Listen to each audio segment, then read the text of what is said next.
سات من اللیل خیر من آیا، ساری رات آدمی جاگ کر عبادت کرتا رہے نفل، اس سے ایک گھڑی بیٹھ کر دین کا سکھانا بہتر ہے۔ علم سیکھنا چاہیے، علم نہ ہو سکے تو ہو سکے آدمی عبادت ہی کرتا رہے، مگر ساری غلطی علم کے بغیر، علم و بعد جو کرے فقیری کافر مرے دیوانہ ہو۔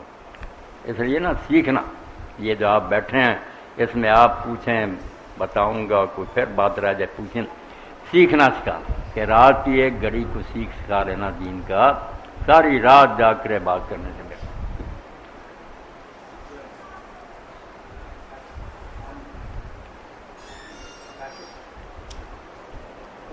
میاں طاہر دے بارش کہنا ہے، میاں طاہر دے بارش کہو وہ کہہ دو، میاں طاہر کا کہنا اب کہہ دینا چاہیے جو سارے دوست ہی مگر یہ نہ کام کرنا، تھوڑا سا شروع کر کے چلیے۔ نحمدہ ونصلی علی رسولہ الکریم، اما بعد فاعوذ باللہ من الشیطان الرجیم، بسم اللہ الرحمن الرحیم۔ حاضرین و سامعین السلام علیکم ورحمۃ اللہ وبرکاتہ۔ اس وقت ہمارے ساتھ معروف دینی اسکالر مفتی محمد اسحاق صاحب تشریف فرما ہیں۔ آپ اپنے دینی، معاشی، معاشرتی، روحانی مسائل ہمیں بائی ای میل اور بائی ڈاک بھی بھیج سکتے ہیں۔ انشاءاللہ دین اسلام کی روشنی میں مولانا آپ کے لیے شافی جواب دیں گے۔ انشاءاللہ العزیز جلد ہی لائیو فون کالز اور انٹرنیٹ اسکائپ پر فون کال سننے کا بھی انتظام ہو جائے گا۔ اس سلسلے میں ایک وضاحت آپ کرنا ضروری ہے۔ اس وقت مولانا اسحاق صاحب نے فتاوی آن لائن جو گزشتہ پروگرام مرکز الحرمین الاسلامی اور اس کے ہوسٹ میاں محمد طاہر صاحب ہوتے تھے، ان سے کنارہ کشی کر لی ہے۔ میاں طاہر صاحب سے التماس ہے کہ وہ مولانا کی آئندہ کسی قسم کی کوئی سی ڈی یا کوئی کلپ اپنی ویب سائٹ پر قطعاً اپلوڈ نہ کریں، کیونکہ مولانا کی یہ تمام اب سی ڈیز اور تمام تصنیفات یہ سب کی سب اس کے جملہ حقوق محفوظ کر لیے گئے ہیں۔ مولانا صاحب، ایک صاحب کا سوال ہے کہ اگر کوئی شخص رمضان کے مہینے میں روزے نہ رکھے اور اس کا فدیہ ادا کر دے، بعد میں صحت یابی کے بعد کیا وہ روزے دوبارہ رکھ سکتا ہے یا نہیں؟ اللہ تعالیٰ نے قرآن مجید میں فدیہ کا ذکر کر کے نا بعد میں کہا وان تصوموا خیر لکم، اگر تم فدیہ بھی دے دو اور پھر روزے رکھو تو یہ تمہارے لیے بہت بہتر ہے۔ روزوں کی جو برکت ہے نا وہ فدیہ سے تو نہیں پوری ہوتی، یہ اس کا صرف ایک بدل بتایا گیا، اگر یہ نہیں کر سکتے، روزہ نہیں رکھ سکتے تو چلو مسکین کی مدد کر دو، میں تمہارا روزہ ہی شمار کروں، ورنہ روزہ جو ہے اس کی برکتوں کا کوئی اندازہ نہیں۔ اللہ کے رسول علیہ السلام فرماتے ہیں، اللہ تعالیٰ کا ارشاد ہے کہ ہر نیک عمل کی جزا جو ہے نا 10 گنا سے 700 گنا تک ہے، سوائے روزے کے کہ اس کا بدلہ میں خود ہی دوں گا۔ یہ حساب میں نے نہ فرشتوں کو سمجھایا نہ کسی کتاب میں آ سکتا ہے، یہ میں خود ہی انعام دوں گا کہ وہ میری خاطر بھوکا پیاسا رہتا۔ اور پھر یہ عمل ایسا جیسے آپ سب رات جانتے ہیں، اس میں پھر کچھ نہیں کرنا، کچھ نہیں، نماز میں رکوع سجدے آدمی کرتا، وہ لوگوں کو پتہ چلتا، زکوٰۃ دیتا کم از کم لینے والوں کو۔ اس میں اگر میں سویر سے شام تک بھوکا بیٹھا رہوں مگر نیت نہ کروں کہ میں اللہ کے لیے یہ روزہ رکھ رہا ہوں تو فاقہ ہوگا، روزہ نہیں ہوگا۔ روزہ ایک ایسی عبادت ہے جس میں ریا کا کوئی دخل نہیں، اس میں کیا دکھانا، یہ تو چھوڑ کر بیٹھا ہو، سب ترک ہے اس میں، اس لیے اللہ ہی صرف اس کو جانتا، وہی اس کی جزا دے گا اور اس کا انعام جو ہے وہ حساب سے باہر ہے۔ ایک صحابی نے جب اللہ کے رسول علیہ السلام سے پوچھا کہ حضور مجھے کوئی عمل بتائیں جس کے برابر کوئی عمل نہ، نفلی، تو آپ نے فرمایا علیک بالصوم فإنہ لا اللہ، روزہ رکھا کر، روزے کے برابر کوئی عمل نہیں۔ سال میں بھی توفیق ہو تو رکھنے چاہیے، مہینے میں 3 ہی رکھ لیں تو پورے مہینہ کا ثواب اللہ دیتا ہے، کیسا انعام ہے کہ 3 ہے تو 10 گنا ہوگی، 30 بن گئے ہاں۔ اس لیے 3 روزے رکھ لیں، اکٹھے رکھ لیں، 13، 14، 15 کو ایام 20 کہ چاند جب بہت روشن ہوتا، یا ہر 10 دن میں ایک 10 اس دن میں ایک رکھ لیا، پھر اگلے میں ایک رکھ لیا، 3 دہاقے جو عشرے ان میں ایک کر کے رکھ لے، پھر بھی اتنے ثواب کا مستحق ہو جائے گا۔ ایک سوال مولانا صاحب آیا ہے کہ آپ نے ایک جمعہ کے کلپ میں جامعہ ترمذی کے حوالے سے ایک حدیث کوٹ کی جس میں ایک دعا کے بارے میں بتایا گیا ہے۔ دعا کے الفاظ کچھ یوں ہیں کہ اللہ میں آپ سے سوال کرتا ہوں نیکی کے کاموں کا، برائیوں کے ترک کرنے کا اور مساکین کی محبت کا، اور جب آپ اپنے بندوں کو فتنہ میں ڈالنے کا ارادہ کریں تو مجھے فتنہ میں نہ ڈالیں اور میری جان اسی طرح قبض کر لیں۔ اس میں جب آپ فتنے میں ڈالنے کا ارادہ کرے تو کیا اللہ بھی اپنے بندوں کو فتنے میں ڈالتا ہے؟ اس کے بارے میں وضاحت درکار ہے۔ فتنہ میں ڈالنے کا ذکر تو قرآن مجید میں بھی جگہ جگہ ہوتا ہے کہ اس کے بارے میں اللہ کہہ رہا فتنہ کم، مگر فتنہ کے کئی معنی ہیں نا، ایک ہی مطلب اگر ہر جگہ لیتے جائیں تو بربادی ہو جائے گی، بالکل نا سارا دین تباہ ہو جائے گا۔ فتنہ سمجھنا چاہیے، فتنہ جو ہے نا ایک تو سزا کے معنی میں بھی ہے کہ جب دو لوگ آگ میں جلائے جائیں گے نا ذوقوا فتنہ تک، اب عذاب کا مزہ چکھو۔ اس لیے جب اللہ تعالیٰ کسی قوم کے کرتوتوں کی وجہ سے ان پر عذاب کا فیصلہ کر لیتا ہے تو فرمایا میں نہ ان نامرادوں میں ہوں جن پر عذاب آ گیا، جیسے نبی اور نیک لوگ پھر بچا لیے جاتے تھے، ان کو نکال لیا جاتا تھا۔ تو تیرا ارادہ جب کسی قوم کے بارے میں ان کی بری کرتوتوں کی وجہ سے ہو جائے کہ اب ان کو تباہ کر دینا عذاب کا، تو مجھے بغیر کسی عذاب میں مبتلا کیے اٹھا لینا۔ یہاں عذاب کا معنی دینا چاہیے، قرآن پاک میں کئی جگہ نا فتنہ کا معنی عذاب ہی آئے، عذاب اللہ تعالیٰ دینا چاہتا ہے۔ جی، جنید صاحب پاکستان سے سوال کرتے ہیں کہ میں 28 سال کا ہو چکا ہوں اور میں جاب بھی کر رہا ہوں اور الحمدللہ میں ایک فیملی کا بوجھ اٹھا سکتا ہوں۔ میں نے اپنے والدین سے اپنی شادی کے بارے میں کہا تو انہوں نے کہا کہ تمہارے دوسرے کزن تو 30 سال کی عمر تک ان کی شادیاں نہیں ہوئی اور تمہیں بہت جلدی ہے۔ میں جہاں جاب کرتا ہوں وہاں آس پاس لڑکیوں کا زیادہ ہجوم ہے۔ اس دوران میرے دل میں مختلف قسم کے وسوسے اور خیالات آتے ہیں۔ کیا ایسی صورت میں میرے والدین گناہ گار ہوں گے جبکہ میرے اپنے دل میں بھی عجیب و غریب قسم کی بے سکونی کی کیفیت ہے؟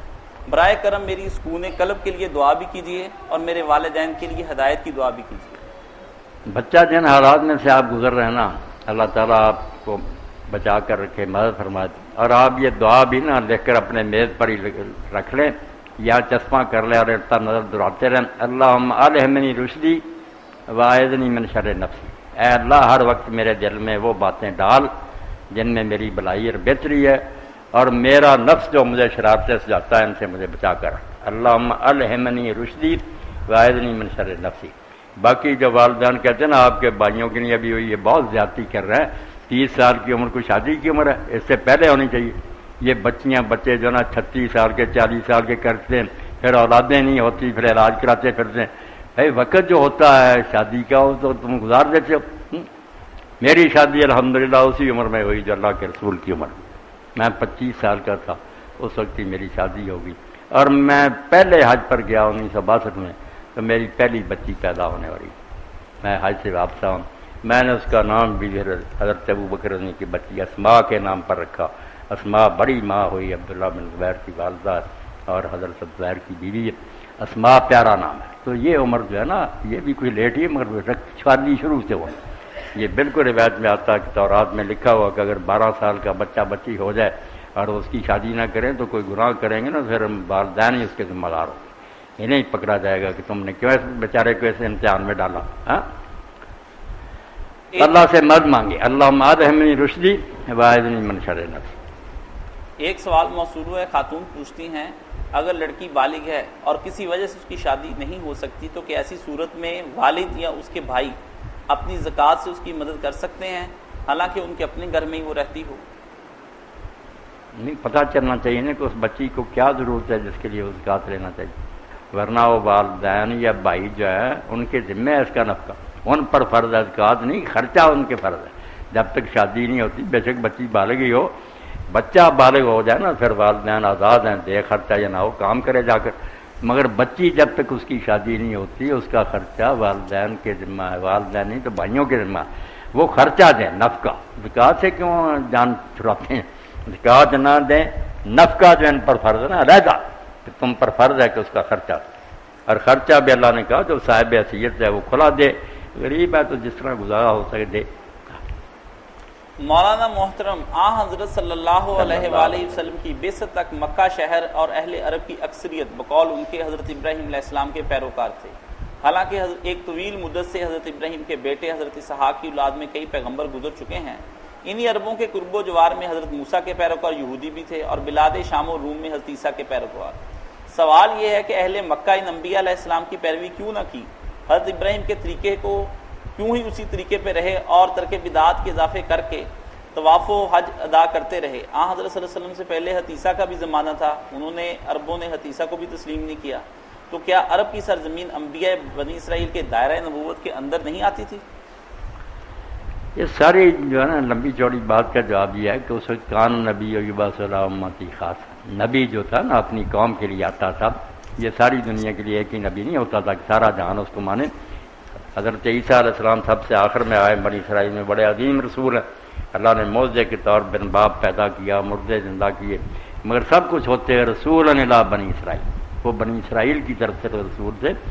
بلکہ انجیل میں آتا جب ان کے شاگرد جو نا ان کو انہوں نے تبلیغ کے لیے بھیجا تو اپنے فلسطین کے بارے میں کہا کہ بنی اسرائیل کی کھوئی ہوئی بھیڑوں کے پاس جانا. ان میں سے جو بھول گئی نا بھیڑیں, گمراہ ہو گئے لوگ, ان کو جانا, سامریوں کے گھروں میں داخل نہ ہونا. جو باقی قومیں رہتی ہیں انہیں کچھ نہ کہنا, وہ میرے دائرے میں نہیں ہیں. اس لیے ہر پیغمبر جو نا یہ بس قومی خاص اپنی قوم کے لیے آتا تھا. دوسری امتوں پر اس کا ماننا فرض نہیں تھا, نہ وہ تبلیغ ہی کرتا تھا.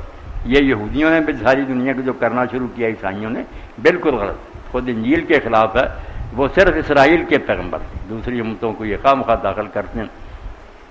اب انہوں نے جھوٹ گڑا کہ عیسیٰ علیہ السلام کو جب صلیب ہوئی تو بعد میں وہ ملے اپنے شاگردوں کو زندہ ہو کر, تو پھر انہوں نے کہا کہ جو میں نے حکم دیا تھا نا کہ صرف اسرائیلیوں کے پاس جاؤ وہ ختم ہے, اب تم ساری امتوں کے پاس جاؤ. مگر یہ کمال ہے کہ بائبل کو اگر پڑھیں تو انہوں نے خود ہی نا خطوط افزانی میں اس کو گھیر دیا کہ یہ ٹکڑا آخری جو ہے نا یہ جعلی, یہ بعد میں بڑھایا گیا. عیسائی خود مانتے ہیں کہ یہ جو انجیل مرکز وغیرہ میں نا کہ سب یہ جعلی, یہ بعد میں شامل ہوا, یہ کوئی نہیں عیسیٰ علیہ السلام. یہی اس سے بھی پتہ چلا کہ جو کہتے ہیں نا ان میں تبدیلیاں نہیں ہوئیں, خود ان کے عالم مانتے ہیں کہ یہ ٹکڑے بعد میں بڑھا دیے گئے. مولانا صاحب تو یہ عرب کے نبی نہیں تھے, یہ سارے جو نا اسرائیلیوں کے پیغمبر تھے. عرب میں اسماعیل علیہ السلام آئے یا شعیب علیہ السلام آئے تھے وہ مدین کی طرف, باقی کوئی نبی عرب میں نہیں آیا. ان کے پاس حضرت ابراہیم حضرت اسماعیل کی روایتیں تھیں, مگر وہ روایتیں کوئی ایسی گم نہیں تھیں. بالکل نے سارا پتہ تھا کہ ہمارے والد عراق میں پیدا ہوئے, بت توڑے, آگ میں ڈالے گئے, وہاں سے نکلے, ملک پھرے, یہاں جنگل میں آ کر ڈیرا لگایا, خدا کا گھر بنایا. یہ سب باتیں انہیں حفظ تھی. اس لیے قرآن جب یہ ہتھوڑا مارتا تھا نا کہ اپنے باپ ابراہیم کی طرف دیکھو, یہ بت جو تم نے بنایا وہ بت توڑتا رہا, تم جانتے ہو اسی لیے آگ میں ڈالا گیا تھا, تم نے بنا لیے. اور یہ بھی انہیں پتا تھا کہ ابراہیم علیہ السلام کے وقت سے نہیں, پوری تاریخ انہیں یاد تھی کہ عمر بن لوہی خزائی ہمارا ایک سردار بیمار ہوا, وہ شام کی سرحد پر علاج کے لیے گیا. وہاں ایک چشمہ تھا جس کا پانی نمکین وغیرہ تھا, ایسے اس میں اجزاء تھے کہ آدمی تندرست ہو جاتا, ہو گیا. وہاں اس نے لوگوں کو بت پوچھتے دیکھا تو بت لے آیا وہاں سے عیسیٰ علیہ السلام سے تھوڑی دیر پہلے. اس لیے ابراہیم اسماعیل کے بارے میں علیہ السلام جانتے تھے کہ بت پرستی ان کا دین نہیں. قرآن شریف کے سامنے اسی لیے کھڑے نہیں نہ ہو سکتے تھے. قرآن کہتا یار بڑوں کی طرف چلو, تم کہتے باپ دادوں کے طریقے پر چلنا, باپ دادے یہ رہ گئے جو گمراہ ہیں. جو ابراہیم اور اسماعیل جن پر فخر کرتے ہو, جنہوں نے مکہ بنایا تھا, ان کا بتاؤ نا, انہوں نے بت بنائے تھے؟ کوئی جواب نہیں آتا. اس لیے حضور کے سامنے دم بخود ہو, چپ خاموش. باقی جیسے ہمارا ذہن ہے نا کہ عرب کے لوگ جو ہے نا وہ چوڑے چمار تھے, یہ بالکل بیوقوفی. عرب لوگوں کے بارے میں جو کہتے ہیں نا اخلاقی برائیاں آ گئی, شراب لوگ پینے لگے جناب وغیرہ, ورنہ ان میں موحد لوگ بھی حنفاء تھے جو صرف اللہ کی پوجا کرتے تھے, کوئی شرک نہیں کرتے تھے, حرام نہیں کھاتے تھے, بتوں کا چڑھاوا نہیں کھاتے تھے. بڑے بڑے نیک لوگ بھی ہم نے. روزہ کھولتے وقت کی تو دعا عموماً پڑھی جاتی ہے, لیکن یہ بتا دیجئے کہ روزہ رکھتے وقت کون سی دعا پڑھی جائے؟ روزہ کھولتے وقت جو دعائیں پڑھتے ہیں نا یہ بھی لوگوں نے آپ ہی بنائی. جو اصل دعا نا وہ روزہ کھول لینے کے بعد کی, اس میں جو ہے سارے سے یہ ماضی کے ہیں. اس لیے مولا علی قاری کہتے ہیں یار جب کھا پی چکو نا اس وقت کہو کہ اللہ لکا سوم تو والا کا, تیرے حکم کے مطابق روزہ رکھا, تو نے رزق دیا, ہم نے روزہ افطار کر لیا. یہ ماضی کے سیگے جب کھول کر فارغ ہو جاؤ اس وقت کے. البتہ ایک دعا میں تمہیں بتاؤں گا, میرے سارے ساتھی سن رہے ہیں, جو ائمہ اہل بیت علیہ السلام میں سے ایک نے کہی کہ جب پہلا لقمہ اٹھاتے وقت تو یہ کہہ دینا, یہ مشکات کی شرح جو لکھی نا اس میں بھی مظاہر حق میں لکھا مولانا قطب الدین جیلانی اندر, یہ دعا پڑھنی چاہیے. لقمہ اٹھاؤ, کہو بسم اللہ یا واسع المغفرت, اے اللہ جس کی رحمت کا کوئی اندازہ نہیں, بخشنے والا ہے, میرے بھی گناہ بخش دیں. وہ کہتے ہیں لقمہ اٹھاتے ہی نا قلم چڑھ جائے گا, یا واسع المغفرت, تیری رحمت کے سامنے میرے گناہ کیا. وہ تھانوی صاحب رحمۃ اللہ علیہ کی مثال یاد رکھو نا کہ سارے جہان کے گندے کپڑے جا کر سمندر میں پھینک لے، سمندر ناپاک نہیں ہوگا، کپڑے پاک ہو جائیں گے۔ رحمت خدا کی بہت بڑی ہے، صرف ضرورت ہے کہ ہم طلب کریں، سچی نیت سے نہ جھکیں، معافی مانگیں، پھر کوئی بات جو اڑ گیا نا کہ کرنا ہی کرنا وہ نہیں بچے گا، اس کی جان نہیں چھوٹے گی۔ سویڈن سے عامر صاحب پوچھتے ہیں نبی کریم صلی اللہ علیہ وآلہ وسلم نے حضرت معاذ رضی اللہ تعالیٰ عنہ کو جو دعا سکھائی ہے وہ ذرا بتا دیں۔ حضرت معاذ رضی اللہ تعالیٰ عنہ سے آپ نے کہا کہ معاذ میں تو اس سے محبت کرتا ہوں، بڑی بات کہ حضور نے فرمایا تو اسے، انہوں نے کہا اللہ کے رسول مجھے بھی آپ بڑے پیارے ہیں، تو آپ نے فرمایا پھر یہ دعا جو اپنی نماز کے خاتمے پڑھنا چھوڑنا۔ عموماً تو لوگ سمجھیں نماز کے بعد پڑھتے ہیں اللہ معینی یا رب عینی، مگر صاحب مشکات نے نماز کے اندر لکھا۔ ابن تیمیہ بھی کہتے ہیں کہ دبر جو ہوتی ہے نا وہ باہر نہیں ہوتی، آدمی کی دبر جسم کا حصہ، دبر و صلات سے مراد ہے کہ جب نماز خاتمے پر ہے، سلام نہیں ابھی کہا اتا ہے اس میں، وہاں پھر کہہ کر سلام پڑھو، یہ ان دعاؤں میں لکھی گئی ہے جو مشکات شریف میں درج ہیں۔ رب ایک سے کریں یا اللہ سے، اللہ معینی اللہ ذکر کا و شکر کا و حسن عبادت۔ اب اس دعا کے بعد کوئی شے رہ نہیں گئی۔ میرے عزیز بھائیوں، آپ سمجھ کہ ایک بات ہے شکر، شکر کا پہلا مفہوم ہے کسی شے کا بھر جانا، جب پیالہ بھر جائے نا لبریز ہو جائے اس کو کہتے ہیں کہ پیالہ جو ہے نا شکر کرنا، مملوء بھر گیا۔ تو جب اللہ کے احسانوں کو یاد کر کے دل محبت سے بھر جاتا نا کہ مجھے پیدا کیا، زندگی گزارنے کے لیے کتنی نعمتیں زمین آسمان میں کام کر رہی ہیں، لباس دیا، سواریاں دی، تو پھر دل محبت سے بھر جاتا ہے۔ یہ شکر کا پہلا عنصر ہے، پہلا حصہ محبت سے دل کا بھر، یہ ہو گیا شکر۔ پھر ہے کہ زبان سے آدمی اس کا ذکر کرے، وہ ذکر کرنا کہ جیسے چھلکتا نا پیالہ، کہنے کی ضرورت نہیں پڑتی، جو نعمت آتی جاتی وہ الحمدللہ الحمدللہ، بستر پر لیٹا، صبح جاگا، پانی آیا، کھانا آیا، ہر لمحہ اسے یاد آتا کہ کس نے میرے لیے سارے بندوبست کی، وہ بے وقوفوں کی طرح نہیں بڑھتا۔ اور تیسری بات یہ ہے کہ پھر وہ اللہ کی نعمتوں کو اس کے حکم کے مطابق وہاں خرچ کرتا ہے، استعمال کر رہا جہاں حکم ہے، جس کام کے لیے اللہ نے دی ہے، یہ حسن عبادت۔ اے اللہ میری مدد فرما کہ میں تیرا شکر کروں، دل میں تیرا احسان مانوں، زبان سے تیرا ذکر ہو، ذکر وہ حسن عبادت کا، اور پھر ساری زندگی میں تیری عبادت کا حق ادا کروں، بندگی کروں جیسے غلام کو کرنی چاہیے۔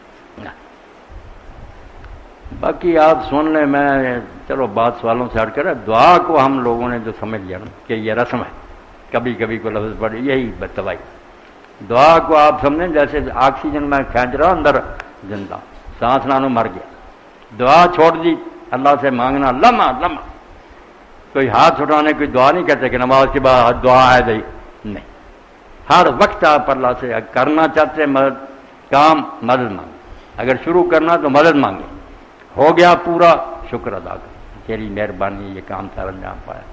دوران کام بھی کہیں کہ اگر اب بھی تیری مدد رک جائے تو سلسلہ بند ہو جائے گا۔ ہر وقت اب جب آدمی اللہ کو یاد رکھتا ہے نا بیٹا، یہ ہے صحیح معنوں میں دعا، ہاتھ اٹھائے نہ اٹھائے۔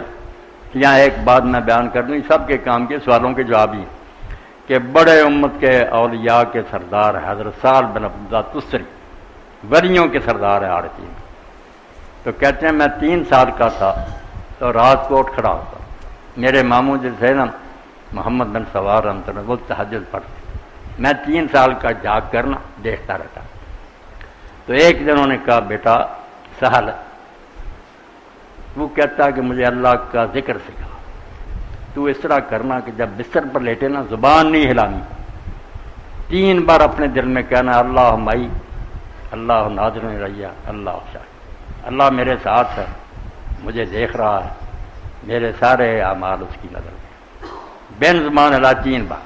کچھ دن انہوں نے کہا مزہ آنا شروع ہوا، پھر کہا کہ ماموں جی بہت مزہ آیا، کہا بیٹا 5 بار، پھر 7 بار، اور آخر میں کہہ دیا کہ جب تک تو قبر میں نہیں نہ جاتا روزانہ بستر پر لیٹ کے یہ تینوں جملے جو نا خیال میں کہ اللہ میرے ساتھ ہے، مجھے دیکھ رہا ہے، میرے سارے اعمال کا وہ گواہ ہے۔ اس کے نتیجہ میں سہل میرے بھائیوں امت کے عارفین کا سردار بنا، ولیوں کا سردار ہے، پیر عبد القادر جیلانی سے پہلے جو چوٹی کے صوفیاء ہے نا باجدید بسامی جیسے، اور ان میں ہے تو برکت اس مراقبہ ہے۔